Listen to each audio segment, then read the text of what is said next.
Belle journée à toutes et à tous. Aujourd'hui, je vous retrouve pour une vidéo consacrée au Cold Winter Challenge. Ce challenge a été créé par l'Enluminé. Je vous mets en barre de description le lien vers la vidéo où elle parle de cette édition, des règles, de son défi.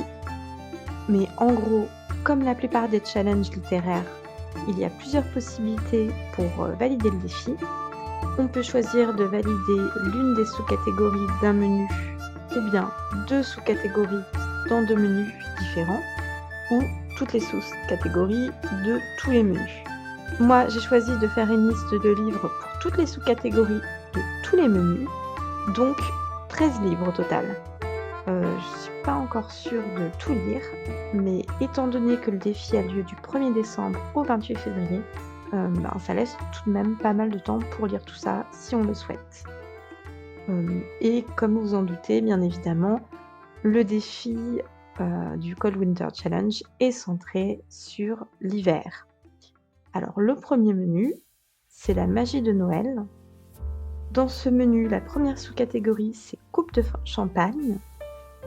Alors pour coupe de champagne, il faut lire un livre en lien avec une romance de Noël, avec l'amour, avec l'amitié ou adulte. Donc moi, j'ai choisi Le contrat de Noël de Sarah Fay, qui est paru chez Lasca. Lasca, c'est une toute petite maison d'édition québécoise qui se relance. Je me suis dit que ça pouvait être intéressant, vu que j'ai déjà lu un livre qui venait de reparaître chez eux, et bien de continuer à les suivre. Donc Le contrat de Noël, d'après les résumés, c'est l'histoire d'une jeune femme qui, évidemment, c'est une sœur assez classique, s'est dit qu'elle voulait venir accompagner chez sa mère à Noël, mais comme elle travaille énormément, elle a trouvé personne. Le départ a lieu dans 1 semaine. Elle est vraiment prête à tout pour venir accompagner, puisqu'apparemment ça remonterait le moral de sa mère, qui ne va pas très bien. Et donc elle se décide à payer l'un de ses employés, qu'elle ne peut pas supporter, pour qu'il vienne avec elle chez sa mère. Donc je me demande comment ça va tourner, sachant que bon, quand même, payer un de ses employés pour aller chez sa mère, c'est un peu limite. Mais on va voir comment ça se passe dans le récit. Ensuite, la deuxième sous-catégorie de ce menu, c'est un chant de Noël. Donc là, les mots-clés, c'est contes, réécriture de contes, mythes et légendes. Et donc j'ai choisi, puisque ma pile de livres à lire est déjà assez conséquente, une nouvelle. Alors c'est peut-être un petit peu triché, mais bon. Une nouvelle qui s'appelle Le syndrome de Pan, de Morgane Cossarieux. Donc c'est paru chez ActuSF. Et en gros, ça revisite l'univers de Peter Pan à la sauce vampirique. Voilà, j'en sais pas beaucoup plus, mais j'ai trouvé que c'était sympa. Alors Peter Pan, c'est pas vraiment un conte, mais bon, je joue un petit peu avec les règles sur cette sous-catégorie. Ensuite, sous-catégorie suivante, c'est Calendrier de l'Avent.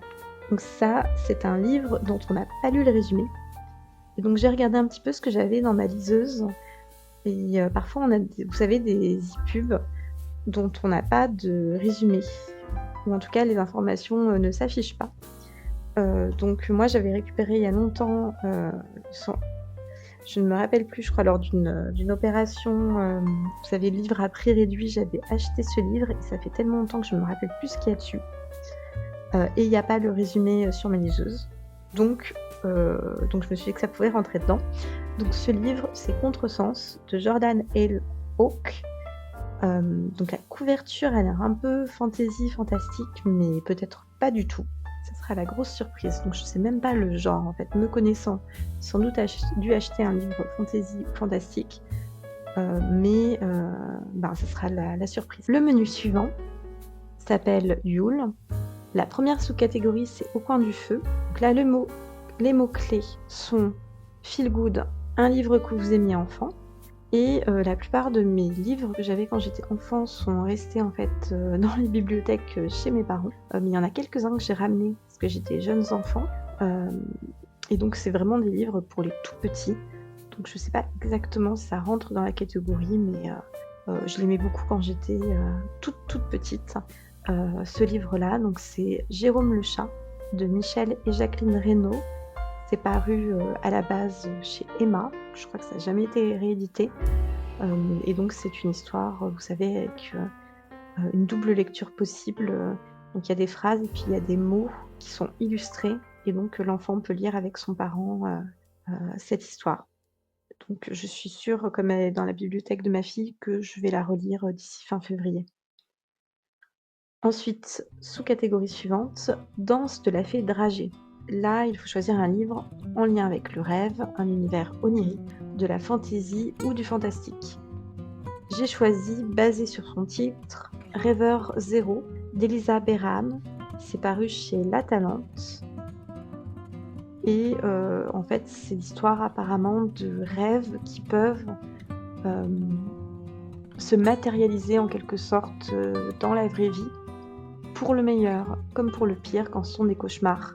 J'ai pas lu beaucoup plus que ça, j'ai parcouru très rapidement le résumé, mais ça me paraissait assez intriguant. Ensuite, sous-catégorie suivante, Iceberg. Et donc là, il est question de secrets, de famille et de mystères. J'ai choisi un livre en anglais, donc je vais tout écorcher comme d'habitude.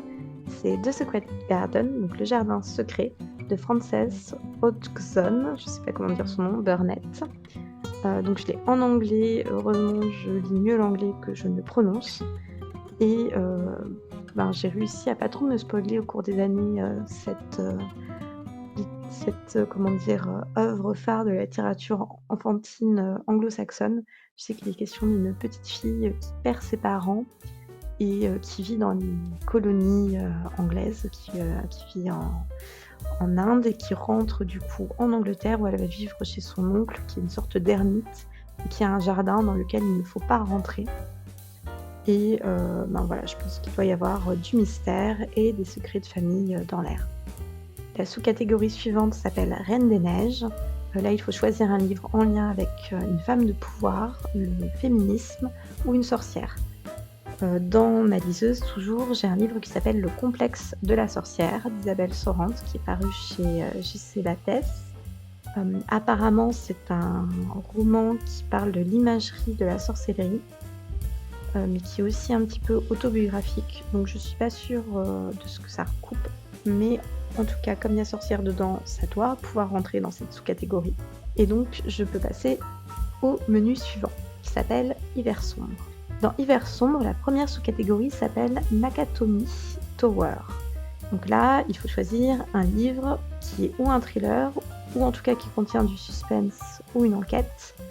J'ai choisi Les affaires du club de la rue de Rome d'Adoré Floupette, dont j'adore le titre, qui est très excentrique à mon sens. C'est paru chez La Volte. Et bien voilà, de quoi ça parle? D'après le résumé, c'est quelque chose qui se passe dans une sorte d'univers alternatif au XIXe siècle. Ça met en scène des personnages historiques, il y a des enquêtes, il y a du paranormal. Et j'ai hâte de m'y plonger parce que c'est le genre de truc dont je raffole. La sous-catégorie suivante, c'est Fantômes des Noëls passés. Donc là, sans surprise, il nous faut un livre avec des fantômes, avec des voyages temporels ou un jeu avec les époques. Donc j'avais un livre en réserve qui correspondait assez bien à ce descriptif. C'est Seul un monstre de Vanessa Len, qui est paru chez Lumen. Donc là, apparemment, c'est une jeune femme qui va se rendre pour les vacances chez la famille de sa mère qui est un petit peu excentrique. Et il y aurait des créatures, il y aurait des histoires de pouvoirs cachés, de clans qui s'affrontent, mais aussi de mondes magiques, de voyages dans le temps. Et ça pourrait répondre du coup à cette histoire de jeu avec les époques.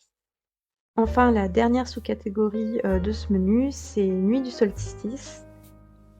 Les mots-clés sont angoisse, horreur, créatures de la nuit. J'ai choisi Ceux qui vivent du sang versé de Crazy. Je crois que c'est auto-édité. Comme son nom l'indique, c'est une histoire de vampires, donc de créatures de la nuit. Et il est question d'une enquête. Donc il y a un homme qui est un assassin au service d'une agence internationale qui est blessé et du coup qui va s'allier peut-être à des vampires pour résoudre une enquête. Le menu suivant s'appelle Marcher dans la neige. La première sous-catégorie, c'est Vive le vent, avec pour mots-clés hiver, pays froid et voyage. J'ai choisi La Compagnie des Glaces d'Arnaud. C'est de la SF qui date un petit peu, que j'ai depuis assez longtemps dans ma pile de livres à lire. En fait, j'en ai beaucoup de tomes, mais je me suis jamais vraiment lancée. J'ai cette impression, peut-être renforcée par la couverture, que c'est un petit peu désuet, un petit peu vieux jeu, de la SF à la papa, mais parfois c'est bien la SF à la papa. Donc c'est l'histoire, en tout cas au tout début, d'une terre qui est envahie par les glaces et donc la survie de l'espèce humaine passe par des compagnies ferroviaires qui se partagent le territoire, la terre, parce que grâce au chemin de fer, il y a de la chaleur qui se propage apparemment. Mais rien n'est simple, il y a des complots, il y a des intrigues et la survie de l'espèce humaine n'est pas garantie. Donc la sous-catégorie suivante, c'est pommes de pin. Donc là, il faut choisir un livre en rapport avec des animaux, de l'écologie ou du nature writing. J'ai choisi La défense du paradis de Thomas von Senecker, paru chez La Talente.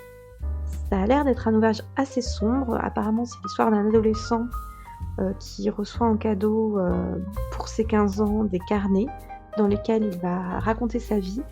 Alors il pense être le dernier adolescent, le dernier enfant sur Terre. Il vit avec son clan dans les Alpes. On croit comprendre qu'il y a un cataclysme, une grosse crise écologique. Et donc il raconte son quotidien. Mais un jour, il doit quitter son refuge et il rencontre d'autres humains et il va continuer à raconter ce qui lui arrive. Donc j'ai l'impression que c'est assez sombre, donc je suis pas forcément sûre de le lire au moment des fêtes. Je l'ai pris parce que ça collait à la thématique, mais typiquement c'est le genre de livre que j'hésite toujours un peu à lire, ça dépend vraiment de mon humeur du moment. Donc ça dépendra de ce que j'ai lu avant, si j'ai lu quelque chose de beaucoup plus léger qui me permette de me plonger dedans sans trop de mal. Donc à voir. S'il y a un livre qui saute, ça sera peut-être celui-là. Ensuite, j'en viens à la dernière sous-catégorie de ce dernier menu. En fait, c'est le dernier livre à sélectionner. Ce nom de sous-catégorie, c'est Patin à glace. Donc là, on peut choisir un livre en rapport avec le sport, avec un personnage athlétique ou une aventure dangereuse. J'ai choisi Prise de tête de John Scalzi chez La Talente. Le résumé est assez percutant. Ça commence par la phrase suivante: décapiter l'adversaire et courir, marquer un but, sa tête sous le bras. Alors là, c'est un sport qui a l'air assez improbable, sanglant, mais voilà, ça pose énormément de questions. Et du coup, j'ai envie de le lire. Alors ça peut sembler étrange de dire qu'on a envie de lire un truc qui semble sanglant après avoir dit qu'on voulait pas lire de lecture sombre, mais c'est un petit peu différent. J'ai l'impression que la tonalité est résolument plus SF et décalée. En tout cas, le ton d'écriture, le style d'écriture est un petit peu cavalier, on va dire, et plus humoristique. Et donc peut-être qu'une thématique sombre passe mieux avec ce style d'écriture. En tout cas, je vous dirai, si je l'ai lu. C'est un récit, apparemment d'enquête. C'est le deuxième d'une série, donc j'espère que je ne serai pas perdue. Mais je vous en donnerai des nouvelles lors d'une vidéo, bilan de lecture. Et donc voilà pour, ma pile de livres à lire pour ce Cold Winter Challenge 2022. J'espère que, si vous participez, vous avez pu trouver, des ouvrages sympas qui correspondaient aux mots-clés ou alors peut-être que j'aurais pu vous donner des idées. N'hésitez pas à me dire en commentaire, ce que vous allez lire. Si vous avez, déjà lu les livres que j'ai mis dans ma pardon. Si vous avez déjà lu les livres que j'ai mis dans ma pile de livres à lire, si vous les avez aimés ou pas.